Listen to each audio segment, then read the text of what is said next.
I think we're all believers that there's certain things you look for in an athlete where the eyes of a scout see, well, I want a player that's got great first touch, or I want a player that is open to receipt of the ball while being open to the turn and the play, right? Go back and get the ball, be open to receive, have a good first touch, take command of the ball, turn, open up, look, distribute. Like these are all physical skills that have a measure of time. The reason you want a player with good first touch is that he brings in the ball quickly before the defender's on him.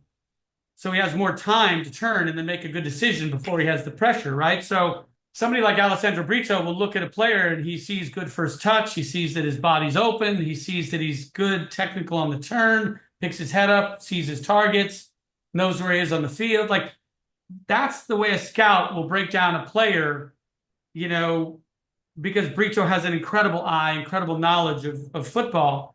Whereas I look at that as components of time.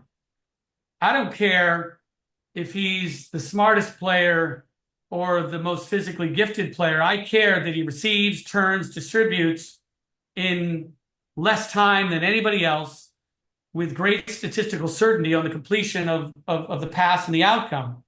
So maybe he looks at it with his eyes and I look at it with the math, and these two worlds come together, and the master of time is often the best midfielder. The one with the best, either he's got the best physical skills, or maybe he has bad first touch, but when he turns and he looks, he makes decisions faster. Like, I don't care if he's got perfect physical attributes and it takes him a long time to make a decision, but the whole combination of receipt, turn, and distribute is faster, right?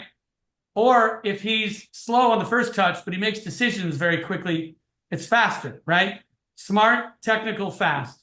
That's what we look for in Botafogo, and we view it with our eyes and we view it in the numbers, and those worlds come together and we make good decisions based on that. But what we also do is we trust each other across our different clubs, because one set of eyes can be fooled. Another set of eyes that looks at that same player from a different perspective.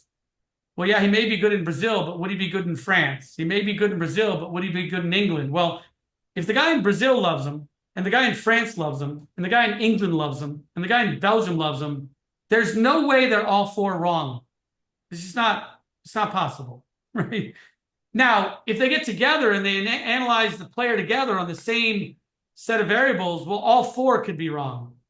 But it's very low probability that four different perspectives with very different ways of looking at a player in different environments and different needs, that they all believe this player is solid, and that it's very unlikely that they're all going to be wrong. And that the data is also going to be wrong at the same time. So yeah, we developed new tools, but we also developed a way of trusting each other. We had a couple of examples early on. We all get together, we talk all the time, right? We don't want to sign a player in Brazil if the other guys don't like him also.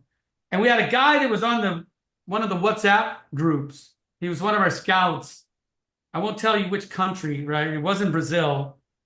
But he just started using the F word, like cussing at everybody in the group and like giving them a hard time. And I looked at it. It took me 2 minutes to call him nice kid. I fired him because we saw under a moment of stress who he really was. Not collaborative, right?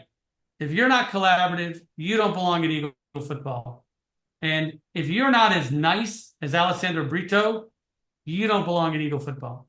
So good scouts, good data, good human beings. And sometimes I have to recruit the player. Sometimes I don't pick the player at all.